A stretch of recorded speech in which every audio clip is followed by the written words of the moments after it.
Systematic literature review adalah metode penelitian untuk melakukan identifikasi, evaluasi, dan interpretasi terhadap semua hasil penelitian yang relevan terkait dengan pernyataan penelitian tertentu, topik tertentu, dan juga fenomena yang menjadi perhatian pada topik tersebut. Didefinisikan juga yaitu sebagai proses mengidentifikasi, menilai, dan menafsirkan semua bukti penelitian yang tersedia dengan tujuan untuk menyediakan jawaban untuk pertanyaan penelitian secara spesifik.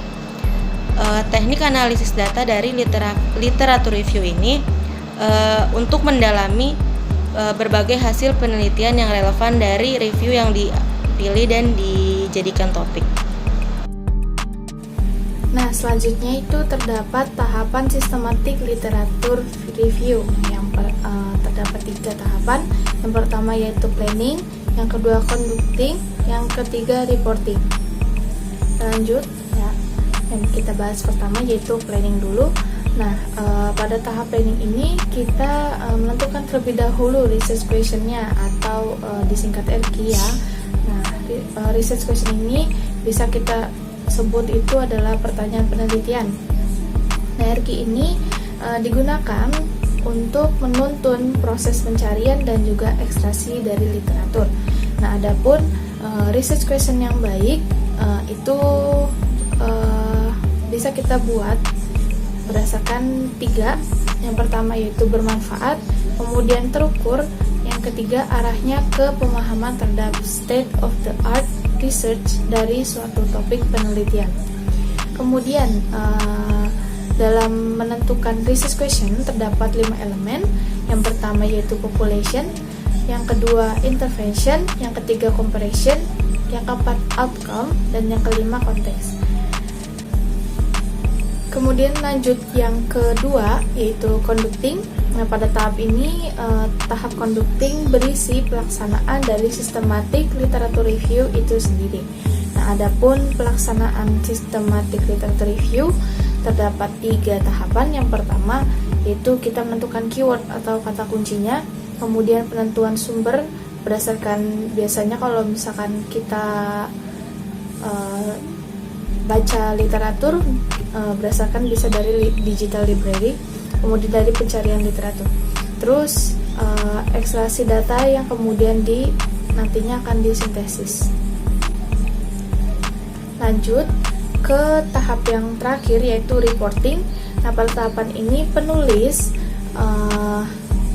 kita ini menulis hasil SLR yang sudah kita tentukan ya dalam bentuk tulisan. Baik itu nanti akan dipublikasikan biasanya ada yang dalam bentuk paper, ataupun kalau misalkan dalam pendidikan biologi itu biasa mengarah ke publikasian jurnal ilmiah. Kemudian juga ada yang bisa digunakan untuk menyusun bab 2 tentang literatur review dari skripsi, tesis, ataupun juga disertasi. Adapun perbedaan literatur review dan systematic literature review. Yang pertama yaitu metode pengumpulan. Pada SLR menggunakan pendekatan metodologi ilmiah untuk merangkum hasil penelitian. Sedangkan literatur review suka-suka penulisnya ataupun sesuai dengan tinjauan yang dipilih oleh penulis pada penelitiannya. Yang kedua yaitu keterlibatan partisipan. SLR melibatkan tim peneliti, sedangkan literatur review dikerjakan oleh penulisnya saja. Yang ketiga yaitu pencarian hasil. Pada SLR, pencarian hasil penelitian ini dikerjakan secara sistematis, sedangkan pada literatur review biasa tidak dikerjakan secara sistematis. Contoh penelitian systematic literature review, salah satunya yaitu jurnal berjudul Studi Literatur Pengaruh Group Investigation terhadap Berpikir Kritis dan Aktivitas Lisan Siswa. Penelitian ini menggunakan metode systematic literature review dengan desain penelitian naratif review. Ada 34 literatur yang dipilih dari jurnal internasional, jurnal nasional, dan Repstory. Dan setelah itu divalidasi oleh yang lebih ahli dengan kriteria yang dipilih sesuai teori yang didapatkan. Setelah divalidasi, lalu direview dengan dikelompokkan sesuai topik yang sama dan dibagi beberapa poin, yaitu seperti pengaruh model GI terhadap berpikir kritis, lalu terhadap aktivitas lisan, dan terhadap materi biologi untuk direview dan dicari hasil kesimpulan pada setiap topiknya. Nah, kemudian ada contoh penelitian lainnya, judulnya adalah Literatur Review, peningkatan hasil belajar kognitif dan motivasi siswa pada materi biologi melalui model pembelajaran guide inquiry. Pada penelitian ini, metode penelitiannya yaitu terdapat waktu penelitian, kemudian ada tahapan penelitiannya di mana penelitian ini merupakan penelitian studi literatur. Metode yang digunakan yaitu narrative review. Kemudian penelitian ini diawali dengan mencari artikel-artikel yang berkaitan dengan topik penelitian yang akan dilakukan. Kemudian untuk prosedur penelitiannya, kriteria artikel dari ilmiah yang digunakan sebagai data berupa artikel ilmiah, sumbernya itu dari jurnal dan juga proceeding dengan kemutakhiran 10 tahun terakhir, di mana pada tahun 2011 sampai 2020. Artikel ilmiah yang digunakan pada penelitian ini berjumlah 30 artikel, di mana berasal dari 1 jurnal internasional, 25 jurnal nasional terakreditasi, dan 4 artikel proceeding.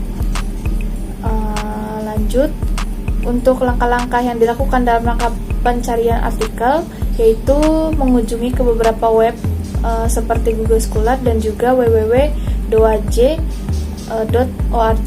Kemudian memasukkan kata kunci yaitu berupa guide inquiry search model, guide inquiry search hasil belajar kognitif, guide inquiry search motivasi, guide inquiry search hasil belajar, terus motivasi dan materi biologi pada kotak pencarian web.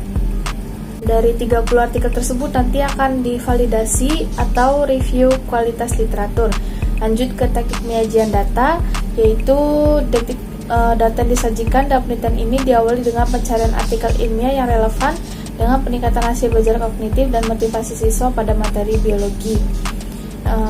Kemudian teknik penyajian datanya dilakukan secara coding, definisi, dan diurutkan berdasarkan tahun publikasi. Tahap yang terakhir yaitu teknik atau pendekatan analisis literatur, di mana analisis sumber yang digunakan dalam penelitian ini adalah analisis kualitatif data model Miles dan Huberman. Terdapat 3 alur yang digunakan dalam kegiatan analisis model Miles dan Huberman, yaitu tahap produksi data, tahap penyajian data atau analisis data, setelah pengumpulan data, kemudian yang terakhir tahap penarikan kesimpulan dan juga verifikasi.